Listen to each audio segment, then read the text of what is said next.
Bernie Sanders stands before a crowd of 13,000 at Liberty University in Lynchburg, Virginia, notoriously conservative and devoutly Christian. He starkly contrasts with the majority of the crowd, he being a democratic socialist staying as far away from the right as he can, they being some of the most conservative youth in the nation. And yet, he stands before these students and doesn't criticize their beliefs or positions, but tries to relate to them.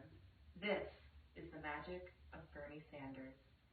Looking more like a mad scientist than distinguished member of Congress, Sanders has taken the political left by storm, preaching to crowds of thousands about his plans to take America back from the 1% and stand up for the majority, the middle class. In this speech, I hope to educate people about not only Sanders' political record, but also why he chooses to identify as a socialist, and also to discuss his specific platform as a presidential candidate.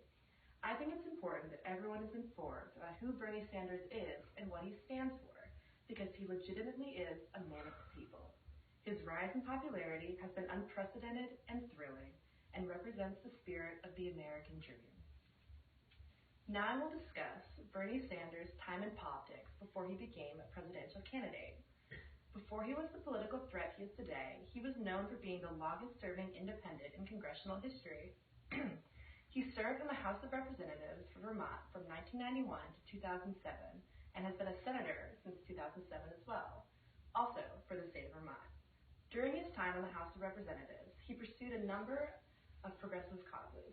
According to his entry in the Encyclopedia Judaica, he founded the Progressive Coalition, which sought to tax reform and single-payer health insurance and reduce defense spending, increase funding for the low-income home energy assistance, which helps keep lower-income Vermonters and Americans warm in the wintertime, and brought funding into the state of Vermont for the student-based development of a curriculum on child labor. He also led a well-publicized bus trip across the Canadian border with fellow Vermonters to buy prescription drugs. As a result, the nation learned that the pharmaceutical industry sells the same medicine in Canada and every other country at much lower prices. This is an example of his constant pursuit to shine light on injustices caused by corporations or interest groups against struggling Americans. During his time on the Senate, he had focused his attention on combating the control of the 1% holdover politics, specifically fighting against the Citizens United decision passed by the Supreme Court. This decision states that the government cannot regulate how much individuals or interest groups donate to political campaigns. In an interview with The Progressive, conducted by John Nichols, he even says that he wants to push for a congressional amendment to prevent any such policy from being passed again.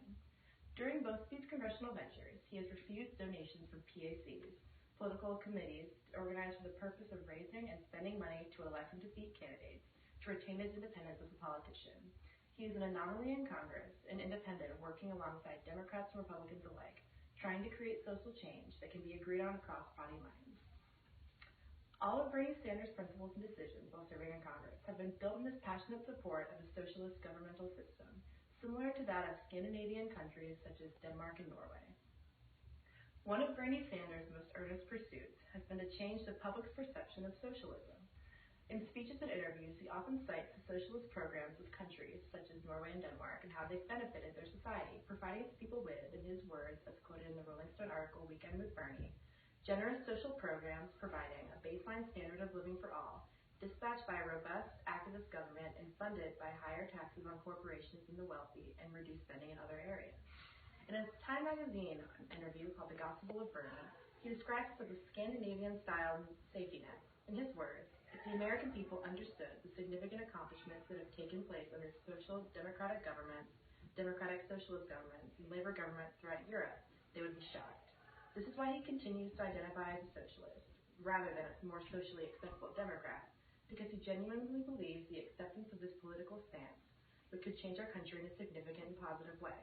His reasoning behind not simply labeling himself as a Democrat, as stated in the interview with Rolling Stone, is that the Democratic Party today does not represent and has not for many years the interests of his constituency, which is primarily working-class families, middle-class people, and lower-income people. It is clear from these remarks that his passion for protecting the rights of the less fortunate is genuine and lacking in any ulterior motive. Thus, Bernie Sanders calls himself a socialist because he is a man of the people who supports those who are oppressed and marginalized, and the policies he supports and fights for reflect this worldview. If elected president, Bernie Sanders has created a highly comprehensive plan to bring the focus of the American political system away from the rich and well-connected and onto the working class and marginalized. His current plans if elected president are to create a federal jobs program focusing on rebuilding our country's infrastructure, a 15 per hour federal minimum wage, the breaking up of Wall Street banks, a constitutional amendment overturning Citizens United, free tuition at all public universities, raising taxes on the wealthy and closing tax loopholes exploited by corporations, taxing carbon to curb the use of fossil fuels and promoting alternative energy sources, free universal pre-K, a single-payer Medicare for all healthcare system, and paid sick leave, and a minimum of 2 weeks paid vacation for all working Americans. Sanders believes that with these new programs and policies, it will become possible for middle class and less fortunate to thrive in our society and achieve the American dream. I hope that during this speech, I have successfully shed light on who Bernie Sanders is as a political figure in Congress, his stance on socialism, and what policies he fights for. Maybe you already knew something about him. Maybe you never heard his name before. But regardless, I hope this speech will be successful, and at least one person leaves here today questioning our current political system, wondering if there's another way to lead. Bernie Sanders is another way.